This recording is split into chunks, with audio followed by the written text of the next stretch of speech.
कुछ दिनों पहले ही रायपुर शहर में लगे 19.2 करोड़ की होर्डिंग्स ने सियासी गलियारों में हड़कंप मचा दिया था कि आखिर क्या है ये 19.2 करोड़ जिसका खुलासा भाजपा करने वाली है।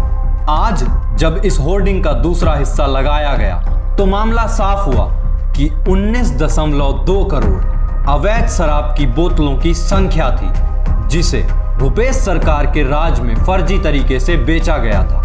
अपने इस काले कारनामे से सत्ता में बैठी इस भ्रष्ट सरकार और अधिकारियों की मिलीभगत ने आबकारी विभाग से हर दिन 20 करोड़ यानी हर महीने 600 करोड़ और अब तक लगभग 2161 करोड़ का घोटाला कर चुकी है। इस घोटाले की पोल आयकर विभाग ने 30 हजारी कोर्ट में 11 मई 2022 को याचिका लगाकर खोली थी, जिसमें छत्तीसगढ़ की कांग्रेस सरकार के करीबी अफसर आईएएस अनिल टुटेजा, उनके बेटे यश टुटेजा और सीएम सचिवालय की तत्कालीन उप सचिव और सीएम भूपेश की खास सौम्या चौरसिया व छत्तीसगढ़ कांग्रेस के प्रभावशाली नेता और रायपुर के महापौर एजाज डेबर के भाई अनवर डेबर का नाम था।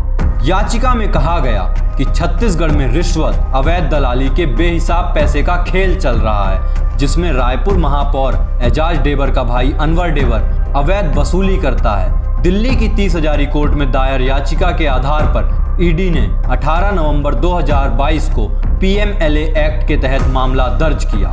साल 2018 में छत्तीसगढ़ में कांग्रेस की सरकार बनने के बाद से ही इस शराब घोटाले की कहानी भी शुरू होती है।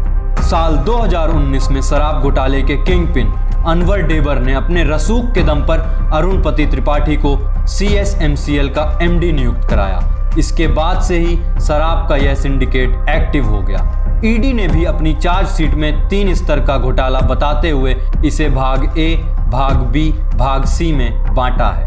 भाग ए, जिसके तहत सीएसएमसीएल के एमडी अरुणपति त्रिपाठी को अपने पसंद के डिस्टिलर की शराब को परमिट करना था, जो रिश्वत कमीशन को लेकर भ्रष्टाचारी सिंडिकेट का हिस्सा हो गए थे।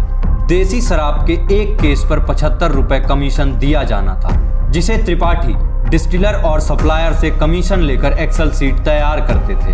किससे कितना कमीशन आया उसे अनवर डेबर को दिया जाता था। भाग बी के तहत अनवर डेबर और अरुणपति त्रिपाठी के सिंडिकेट ने देसी शराब और अंग्रेजी शराब ब्रांड के होलोग्राम बनाकर बेहिसाब शराब सीएसएमसीएल की दुकानों में बेची, जिससे सीधे तौर से राजस्व की राज्य को हानि हुई। भाग सी में डिस्टिलर और ट्रांसपोर्टर से एनुअल कमीशन शामिल है। आपराधिक सिंडिकेट के जरिए सीएसएमसीएल की दुकानों में सिर्फ 3 ग्रुप की शराब बेची जाती थी, जिसमें केडिया ग्रुप की शराब 52%, भाटिया ग्रुप की 30% और वेलकम ग्रुप की 18% हिस्सा शामिल है। ईडी ने अपनी इसी जांच के आधार पर कार्रवाई करते हुए सौम्या चौरसिया, नितेश पुरोहित, अनवर डेबर आदि को गिरफ्तार किया।